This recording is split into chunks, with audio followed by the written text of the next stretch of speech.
नमस्कार दोस्तों, मैं प्रखर श्रीवास्तव आप सभी लोगों का स्वागत करता हूं आपके अपने चैनल गुरु घंटाल में।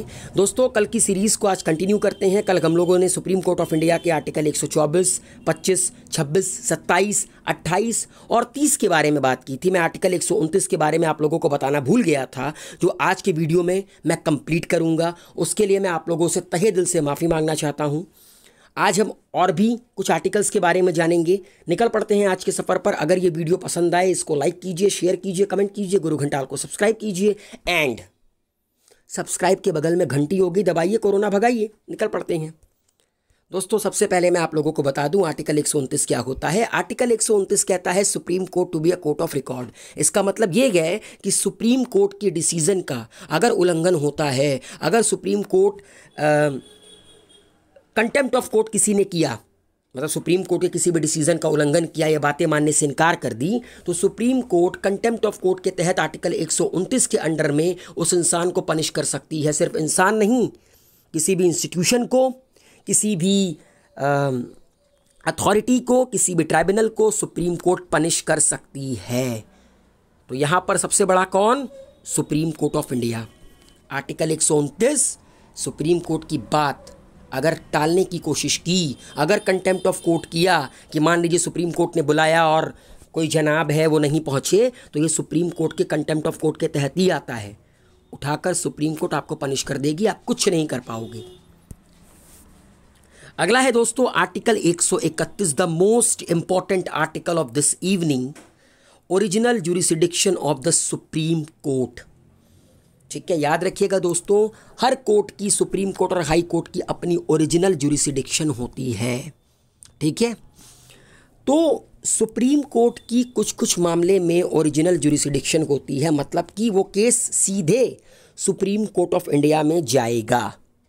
पहला, between the government of India and one और मोर स्टेट। मान लीजिए कि केंद्र सरकार और भारत की किसी एक या एक से अधिक राज्य सरकार के बीच में कोई डिस्प्यूट हो जाए किसी मुद्दे को लेकर, तो वो original jurisdiction of supreme court के अंडर में लाई करेगी। या मान लीजिए दो या दो से अधिक राज्य आपस में भिड़ गए, ठीक है, अक्सर आपने देखा होगा। ठीक है, तो यहाँ पर भी supreme court of India original jurisdiction के तहत फैसला सुनाएगी। एंड तीसरा कि बिटवीन टू और मोर स्टेट, मतलब मान लीजिए दो या दो से अधिक राज्य किसी पर्टिकुलर मैटर में इन्वॉल्व हैं, तो वहाँ पर भी सुप्रीम कोर्ट ऑफ इंडिया ही सारा का सारा डिसीजन सुनाएगी। तो सरकारें जब आपस में भिड़ती हैं, जब सरकारों के बीच मतभेद होता है, तो भैया सुप्रीम कोर्ट ऑफ इंडिया को बीच में आना पड़ता है। क्यों? Because supreme court of India is a father of constitution. अगला है दोस्तों आर्टिकल 131A। इसमें सुप्रीम कोर्ट को executive jurisdiction of the supreme court in regard to question as a constitutional validity of central law. Central law से related, मैं state law की बात नहीं कर रहा हूँ, मैं सेंट्रल लॉ से बात कर रहा हूँ, जो पूरे भारत में एक तरह का होता है। सेंट्रल लॉ से रिलेटेड अगर किसी भी तरह की कॉन्स्टिट्यूशनल वैलिडिटी का सवाल आता है, तो सुप्रीम कोर्ट एग्जीक्यूटिव ज्यूरिसडिक्शन भी दे सकती है। मतलब क्योंकि सिंपल सी बात है, जहाँ पर संविधान आएगा वहाँ पर सुप्रीम कोर्ट को आना ही आना है। क्यों? फादर है भैया। सेंट्रल लॉ से रिलेटेड अगर किसी भी तरह की कॉन्स्टिट्यूशनल वैलिडिटी की बात आती है, वैधता की बात आती है, तो सुप्रीम कोर्ट एग्जीक्यूटिव ज्यूरिसडिक्शन सुनाएगा आर्टिकल 131 के तहत, 131A के तहत। अगला है दोस्तों आर्टिकल 132, अपीलीट ज्यूरिसडिक्शन। अक्सर आपने देखा होगा सुप्रीम हाई कोर्ट का कोई फैसला लोगों को मंजूर नहीं होता है, तो वो सुप्रीम कोर्ट में जाकर अपील करते हैं। वो आर्टिकल 132 के तहत ही करते हैं। ठीक है, याद रखिएगा, an appeal shall lie to the supreme court from any judgement, decree or final order of a high court in the territory of India, whether in a civil, criminal or other proceeding, if the high court certify under article 134A that the case involves a substantial question of law as to the interpretation of this constitution। मतलब कि मान लीजिए कि high court ने, भारत की किसी भी high court ने क्रिमिनल लॉ से रिलेटेड, सिविल लॉ से रिलेटेड या किसी भी प्रोसीडिंग से रिलेटेड कोई फैसला सुनाया और ये सर्टिफाई किया कि इस फैसले में या इस केस में संविधान से रिलेटेड कुछ सब्सटेंशियल क्वेश्चन निकल कर आते हैं तो इसको अपील किया जा सकता है सुप्रीम कोर्ट में। क्योंकि मैंने क्या बोला, संविधान का फादर गार्जियन कौन है? Supreme court. अगर कहीं पर भी कॉन्स्टिट्यूशन से रिलेटेड किसी भी तरह का इंटरप्रिटेशन निकल कर आता है या किसी भी तरह का सब्सटेंशियल क्वेश्चन निकलता है तो सुप्रीम कोर्ट सीधे आपका इस केस में कूदेगी। तो अपील किया जा सकता है आर्टिकल 132 के तहत। अगला है दोस्तों कि आर्टिकल 133 के तहत अब मान लीजिए कोई सिविल मैटर है, हाई कोर्ट ने फैसला सुनाया, आप उसको सुप्रीम कोर्ट में चैलेंज कर सकते हैं, सुप्रीम कोर्ट में अपील कर सकते हैं उस फैसले के खिलाफ। तो अगर सिविल केसेस से रिलेटेड आप अपील करते हैं हाई कोर्ट के फैसले के खिलाफ तो वो आएगा आर्टिकल 133 के तहत। और अगर क्रिमिनल केस से रिलेटेड, क्रिमिनल मैटर से रिलेटेड, अक्सर आपने देखा होगा हाई कोर्ट ने किसी को सज़ा सुनाई और हाई कोर्ट की सज़ा किसी को मंजूर नहीं हुई, वो सुप्रीम कोर्ट ऑफ इंडिया चला गया। तो आर्टिकल 134 के तहत क्रिमिनल केसेस से रिलेटेड जो भी अपील होती है हाई कोर्ट से सुप्रीम कोर्ट में वो होता है आर्टिकल 134 से रिलेटेड। अगला है दोस्तों आर्टिकल 137, क्योंकि 35 और 36 इतना इंपॉर्टेंट नहीं है इसीलिए मैंने उसको स्किप किया। आर्टिकल 137 क्या कहता है? Most important article of supreme court of India, judicial review. Supreme court अपने खुद के डिसीजन को रिव्यू करती है आर्टिकल 137 के तहत। क्योंकि सिंपल सी बात है यार, इंसान है, एरर होता है, ह्यूमन एरर हर जगह पर होता है। कभी कभी बहुत सारे एविडेंस टाइम पर नहीं पहुंच पाते हैं। सुप्रीम कोर्ट अपना फैसला सुना देती है, लेकिन सुप्रीम कोर्ट अपने फैसले को रिव्यू भी कर सकती है as per article 137 of Indian constitution. ठीक है,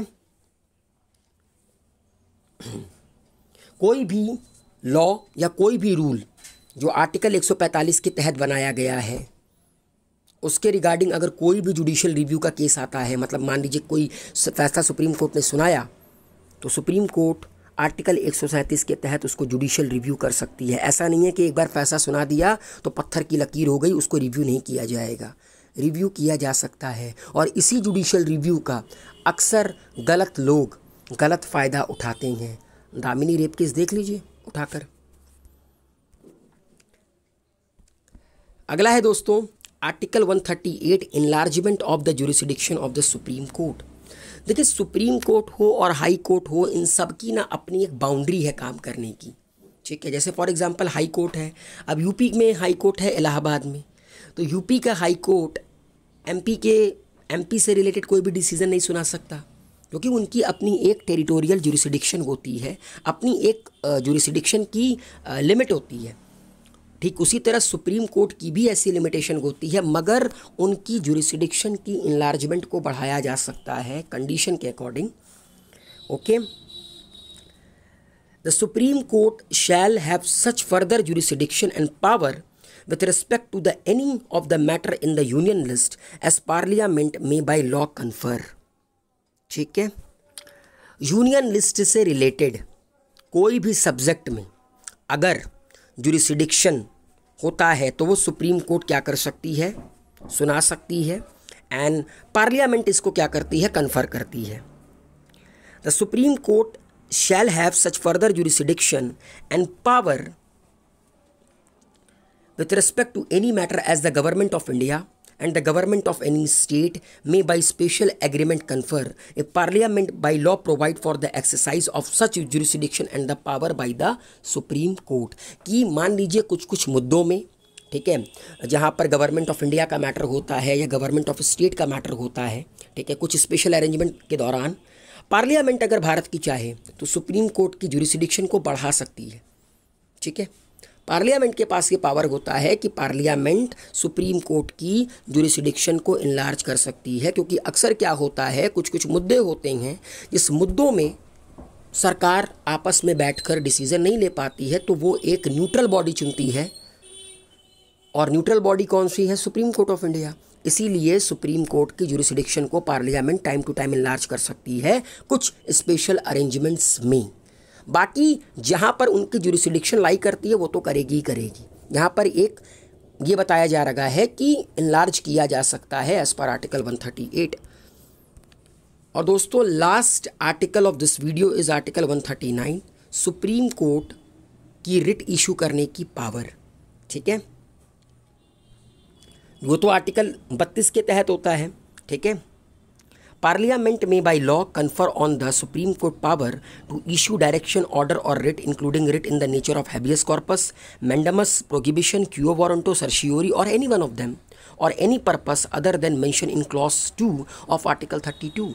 ठीक है, याद रखिएगा कि जितने भी रिट इशू करती है supreme court of India article 32 के तहत फंडामेंटल राइट को प्रोटेक्ट करने के लिए, उनकी नेचर को पार्लियामेंट चाहे तो बढ़ा सकती है। ठीक है, पार्लियामेंट चाहे तो बढ़ा सकती है।